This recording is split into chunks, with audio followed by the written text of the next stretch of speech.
An apple a day keeps the doctor away. An apple a day keeps the doctor away. An apple a day keeps the doctor away.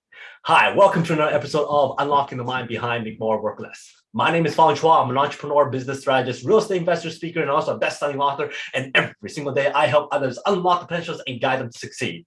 Today on Unlocking Mind, we talk about another cognitive bias. And the reason why I have this show is so that we can better understand how our minds work, make better decisions, build strong relationships, and of course, avoid certain cognitive traps. So for today's cognitive bias, we're going to be talking about the illusion of truth effect. What exactly is that? That is how when we hear something that's false, misdirected, or simplified over and over and over again, and when it's repeated over and over again, we believe that it is true. That's because our minds like simplicity. Our minds like seeing patterns. And when our minds are exposed to something that's repeated over a long period of time, we believe that it is true, even if it is not, or even if it's not completely true.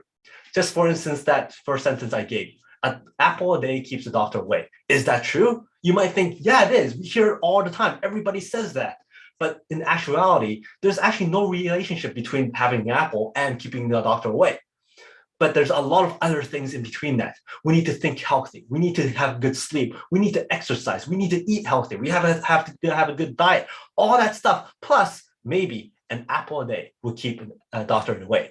But because just simplifying it down to one little sentence, an apple a day keeps the doctor away, we go, oh, that must be true. It's easy to follow. It's simple. It has to be true. And it's repeated over and over again. And therefore, we think it's true. That's why when we're listening to politicians, they say something that's so simple and go, oh, that's what we need. Let's follow that. And they're saying it over and over and over again. And that's when we start to believe that it's true.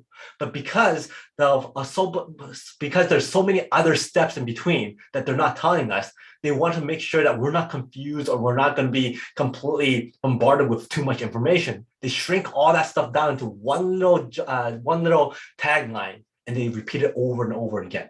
That's why politicians does this so well, because they make us think that it's so simple.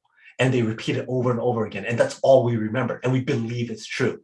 That's why marketers and branders and advertisers does it so well, because they know that once they do this often enough, once they repeat it often enough, we start believing that it's true. So the thing is, before we jump to conclusions, before we decide to buy a certain product or follow somebody, or decide that that statement is what we have to believe in, we need to start asking other people what their thoughts are. Bounce those ideas of other people. Get feedback from other people and see what they think about it. And then also do your due diligence before we jump to conclusions, so that we don't fall prey to this illusion of truth effect just because somebody repeats it over and over and over again, or because we hear it over and over again. So that is the illusion of truth effect. Hopefully you enjoyed this episode. And if you did, please go back and watch some of my other episodes on Unlocking Mind. And of course, there's a lot of other shows, the Peak Potential Success Show, the Mastermind Bites, and of course, the Make More Mind Bites that's up every single week. Thank you very much for your likes, support, your comments, and your subscriptions. I enjoy seeing those comments. Until next time, today is the day to lock your peak potential. I'll see you later.